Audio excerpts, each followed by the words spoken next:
Welcome back to North of the Broad. I'm your host, Karen Wyman, coming to you from Higher Ground in Buford.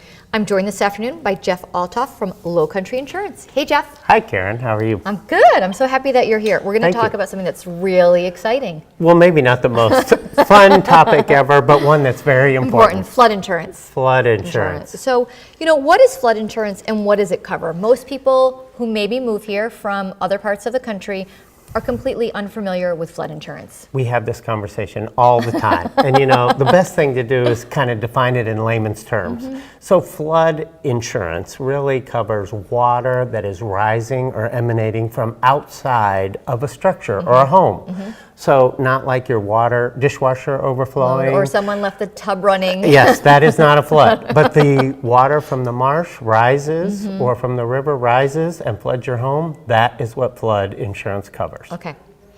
And so why do we need it if we live in Beaufort County?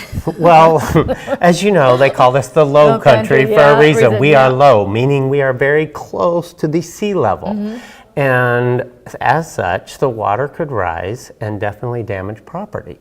And some of our county, about 50% of it, is in what they call a high hazard flood zone. That much of Beaufort County? That much, about half of it. Okay, so I wasn't aware. All mortgages will require you to have flood insurance if you live in one of these higher hazard zones.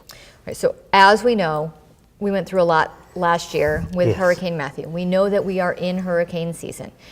So we know how important it is to have flood insurance. But let's talk a little bit about the flood map. Oh, sure. So, the flood program is really brought to you by our federal government. It's a FEMA program, National Flood Insurance, and the Corps of Engineers actually draws the flood map. They come in and look at all of our topography, all of the land area within Beaufort County, and they give it a zone. Some is lower hazard or moderate hazard, or some is high hazard.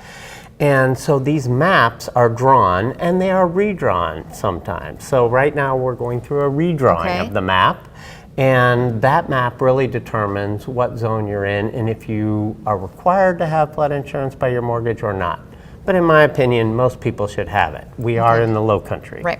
So let's talk about cost. So if you're living in one of those zones in high risk or moderate risk, depending on where you fall within this map that we know is being edited or updated, obviously the cost of your flood insurance would be dependent upon your level of risk. That's right, and really the level of the structure. So if your living level of your home is above the floodplain, which for most of Beaufort is 13 feet. So if your living level is above 13 feet, your first then floor, it's really reasonable. Okay.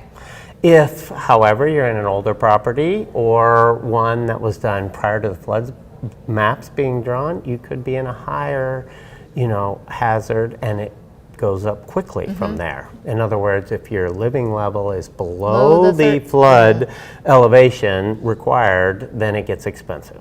Got it. So, our house we built 8 years ago, we're probably up at least 5 or 6 feet, our living level from the ground. We have flood insurance. It's pretty reasonable right now, maybe $600, $700, $800, nothing. That's about right.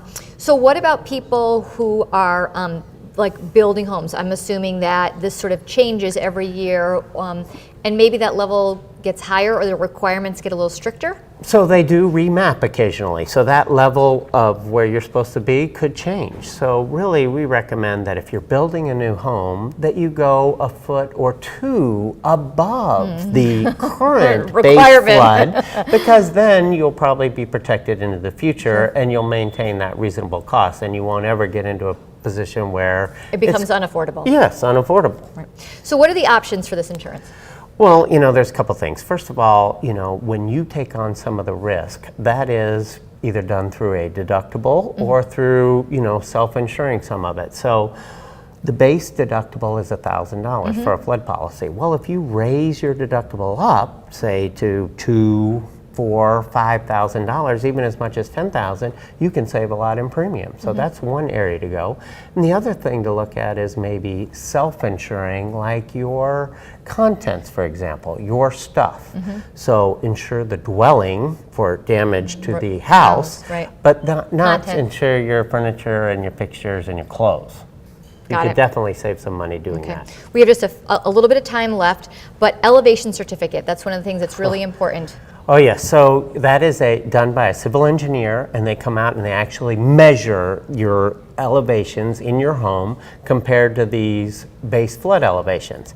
And that certificate is what is used to rate or determine the premium, how much it's going to cost. So, you know, it's a thing you have to have, and it shows where your living level is in relation to the base flood. That's how you can tell if you're above the flood zone.